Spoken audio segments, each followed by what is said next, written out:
ಪ್ರಿಯಮದಪ್ಪ ಇವತ್ತಿನ ಪಯಣ ಎಲ್ಲಿಗಪ್ಪ ಅಂತಂದ್ರೆ ಹೊಸೂರು ಕೋಟೆ ಮಾರಿಯಮ್ಮನ ದೇವಾಲಯದ ಕಡೆಗೆ. ಇಷ್ಟು ದೊಡ್ಡ ವಿಶಾಲವಾದ ಹೊಸೂರಿನಲ್ಲಿ ದೊಡ್ಡ ದೇವಾಲಯವು ಅಮ್ಮನ ದೇವಾಲಯವು ಎಂದರೆ ಈ ಕೋಟೆ ಮಾರಿಯಮ್ಮನ ದೇವಾಲಯವು ಅಂತಾನೆ ಹೇಳ್ಬೋದು. ನಮ್ಮ ತಮಿಳುನಾಡು ಹೊಸೂರು ಸುತ್ತಮುತ್ತ ಗ್ರಾಮಗಳಲ್ಲಿ ಕೋಟೆ ಮಾರಿಯಮ್ಮನ ಭಕ್ತರು ಲಕ್ಷಕ್ಕೂ ಹೆಚ್ಚು ಭಕ್ತರು ಇದ್ದಾರೆ ಅಂತಾನೆ ಹೇಳ್ಬೋದು. ಇದು ಒಂದು ಅತಿ ಪುರಾತನವಾದ ಒಂದು ದೇವಾಲಯವು, ಹಾಗೆ ಒಂದು ದೊಡ್ಡ ಶಕ್ತಿಪೀಠ, ಒಂದು ದೊಡ್ಡ ನಂಬಿಕೆಯ ದೇವಾಲಯವಾಗಿ ಉಳಿದುಕೊಂಡಿದೆ. ಇಲ್ಲಿ ನಿಮಗೆ ಪ್ರತಿದಿನವೂ ಮಹಾಮಂಗಳ ದೊರೆಯುತ್ತದೆ.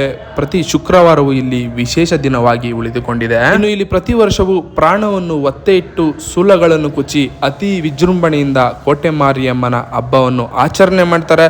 ನೋಡಲು 4 ಕಣ್ಗಳು ಸಹ ಸಾಲದು ಅಂತಾನೆ ಹೇಳ್ಬೋದು. ಇನ್ನು ಇಲ್ಲಿ ಪ್ರತಿದಿನವೂ ಹರಕೆ ಕೊಟ್ಟೋಗುವ ಭಕ್ತರ ಸಂಖ್ಯೆ ಹೆಚ್ಚಾಗಿ ಇರುತ್ತೆ. ಇನ್ನು ನಮ್ಮ ವಿಶಾಲವಾದ ಹೊಸೂರಿನಲ್ಲಿ ರಾಮನಗರ ಎಂಬ ಒಂದು ಬೀದಿಯಲ್ಲಿ ಈ ದೇವಾಲಯವು ನೆಲೆಗೊಂಡಿದೆ. ಇನ್ನು ಹೊಸೂರು ರಾಮನಗರ ಬೀದಿಯಲ್ಲಿ ನೆಲೆಗೊಂಡಿರುವ ಕೋಟೆ ಮಾರಿಯಮ್ಮನ ದರ್ಶನ ನೀವು ಯಾರಾದರೂ ಮಾಡಲಿಲ್ಲ ಅಂದ್ರೆ ತಪ್ಪದೆ ಒಂದು ಬಾರಿ ವಿಸಿಟ್ ಅನ್ನ ಮಾಡಿ.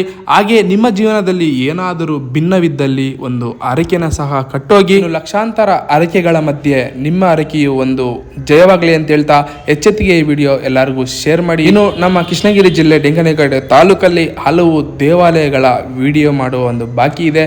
ಆ ಫಾಲೋ ಮಾಡಿಕೊಂಡು ನೀವು ಪ್ರತಿಯೊಬ್ಬರು ಸಪೋರ್ಟ್ ಮಾಡಬೇಕು ಅಂತ ಹೇಳ್ತಾ ವಿಡಿಯೋ ಮುಗಿಸ್ತಾ ಇದ್ದೀನಿ. ಟಾಟಾ, ಬೈ ಬಾಯ್.